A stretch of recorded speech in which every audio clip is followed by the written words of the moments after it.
What's up, math scholars and math haters? This is Mr. W. Today we're going to tackle question 3 in the 7th grade math questions that North Carolina released this past school year. The question tells us that a 5-pound bag of apples costs $4.50 and an 8-pound bag of the same type of apples costs $7.52. And Greg, because he likes to do this for fun for some reason, found the unit price, which is the constant of proportionality between cost and weight for each bag of apples. And we're trying to figure out the difference in the unit prices. So to do well on a question like this, unit price is another word for unit rate, and we'll need to know how to find those. And we'll also end up doing a little bit of subtraction here.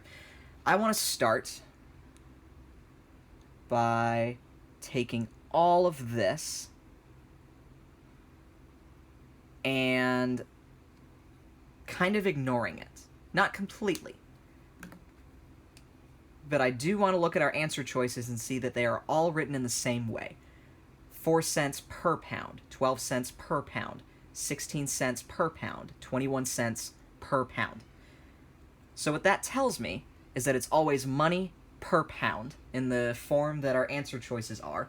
So we're going to need to find how much money per pound each of these bags of apples will cost. And in order to do this, I'm actually going to take the word per, which I've said many times tells you that you're going to need to multiply, and I'm actually going to translate this money. When I translate this into a fraction, I'm actually going to think of per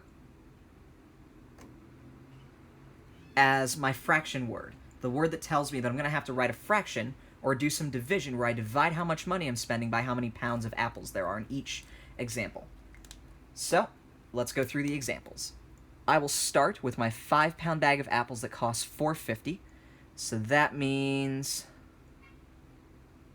$4.50 for 5 pounds, and LB is how we write pounds, that's its abbreviation.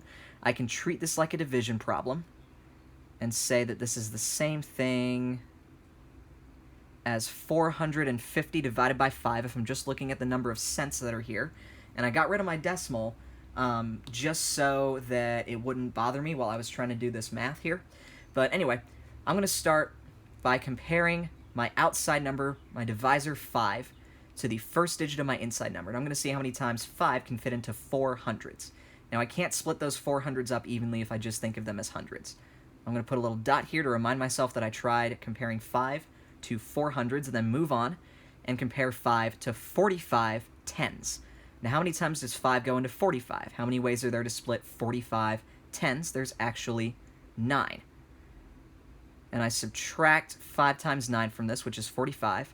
45 minus 45 is nothing, so I don't need to bring a number down or anything like that. I just need to see how many times 5 can go into 0 ones, and that's 0 exactly. There's no remainder. So what this tells me is that my 5-pound bag of apples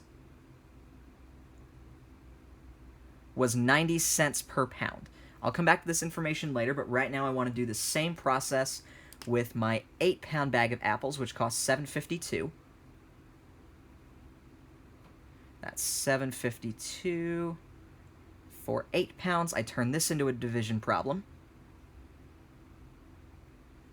That almost looks like a square root sign. It doesn't anymore. Once again, I'm going to ignore my decimal just for now, and I'm going to take a look and see how many times 8 can go into 7 hundreds. Can we split up 7 hundreds evenly? Answer is no. So I'm going to move over one spot, make my dot up here, and see how many times 8 can go into 75 tens. Now, if I count by 8s, I can use my times tables or something like that, and say 8, 16, 24, 32, 40, 48, 56, 64. Okay, 72 is close, and 80 is too big, so 8 can go into 75 tens 1, 2, 3, 4, 5, 6, 7, 8, 9 times, which means if we split 75 tens up evenly, we can give away 9 tens to everybody involved in, if this were an 8-people problem. Sometimes it's helpful to think of it that way. But now we have to get rid of the 72 tens that we gave away. That leaves 3 tens. We bring down our 2, and now we're looking at 32 ones. So how many times does 8 go into 32? Well, we can look back at this. 8, 16, 24, 32. Those numbers match, so there's no remainder. And 8's going to go into 32 exactly 1, 2, 3, 4 times. So now that I know that 8 goes into 32 4 times, I know that 8 goes into 752 94 times, and I know that this bag of apples was 94 cents per pound.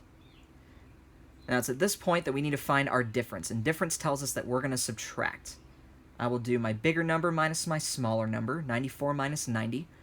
9 tens minus 9 tens equals no tens. 4 ones minus 0 ones equals 4 ones. If we think of this as dollars and cents, that's 4 cents.